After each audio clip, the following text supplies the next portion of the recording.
One important matter that those circles of individuals who subscribe to the idea of so-called evolutionary creation ignore is the matchless forms of God's creation. God also created angels, jinn, and Satan with a very different creation, other than human beings and animals. According to what we are told in the Quran, none of these entities came into existence as the result of a long process, in stages, through evolution. Rather, they were all created in a single moment, independent of natural causes, by God so willing it. God is He who has no need of any process or long stages in His creation. In blindly clinging to Darwinist errors about the creation of man, some evolutionists offer no explanation as to the creation of angels, jinn, or Satan.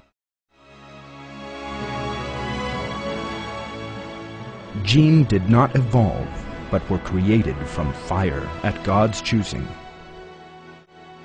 The creation of the angels is described in these terms in verses.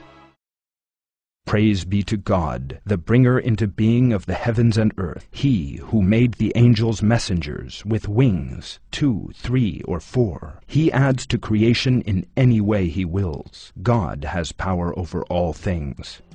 As can be seen from this verse, angels are very different in appearance to human beings. Indeed, God draws attention to this different creation in the words, He adds to creation in any way He wills, as revealed in verses 49 and 50 of Surat An-Nahl. Angels are beings at God's command and were created before man. When God created Adam, the first human being, He informed the angels of this and commanded them to prostrate themselves before Adam. The Quran also refers to the angels of death, Gabriel and Michael, in the following verses. If only you could see when the angels take back those who disbelieved at their death, beating their faces and their backs, taste the punishment of the burning. Say, anyone who is the enemy of God, and of His angels, and of His messengers, and of Gabriel and Michael, should know that God is the enemy of the disbelievers. God informs us in the Quran that He sent angels to the prophets Abraham, Lot, and the Blessed Mary. The angels who gave the prophet Abraham the glad tidings of the prophets Isaac and Jacob entered his house with the word, peace. Those same angels informed the prophet Lot that his people would be destroyed. Verses in Surah Maryam reveal that God sent the angel Gabriel to Mary, and that Gabriel told her, I am only your Lord's messenger.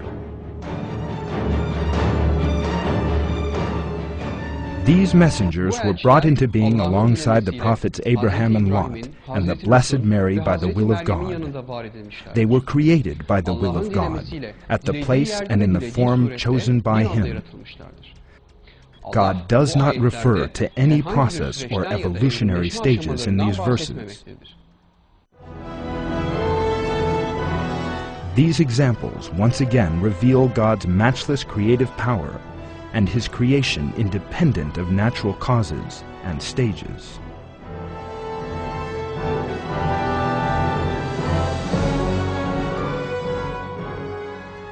In the same way as that of the angels, the creation of man took place in a single moment, with God commanding him to be.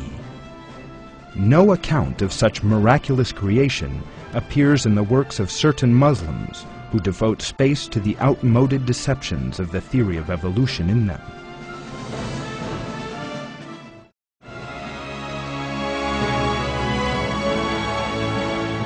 The angels were brought into being suddenly, without undergoing any evolutionary process.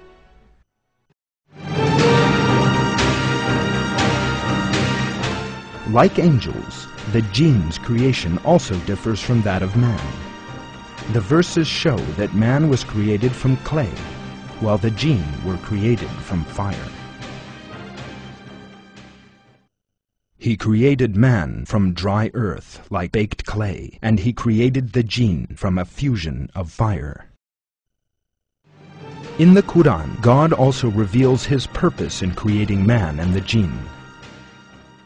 I only created jinn and man to worship me. It is clear from this that although man and the jinn are very different beings, they both were created to worship only God by living by the values He prescribed.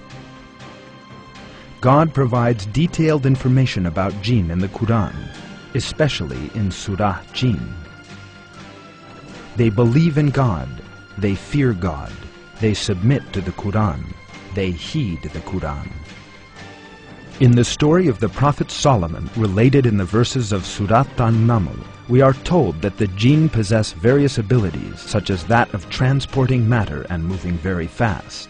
As revealed in verse 119 of Surah Hud, the jinn will receive full recompense for their deeds on the Day of Judgment.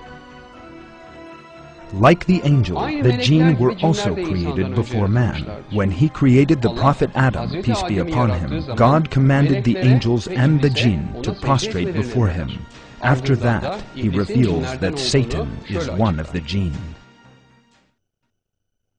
When we said to the angels, "Prostrate yourself to Adam," they prostrated, with the exception of Satan. He was one of the jinn, and wantonly deviated from his Lord's command. Do you take him and his offspring as protectors apart from me, when they are your enemy?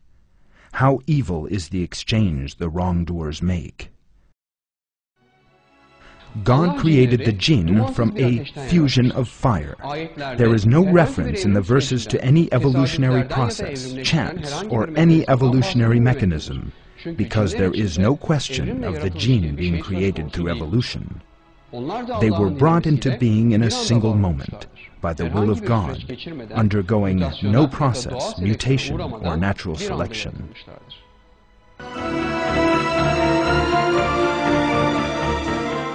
Creation is an easy matter for God.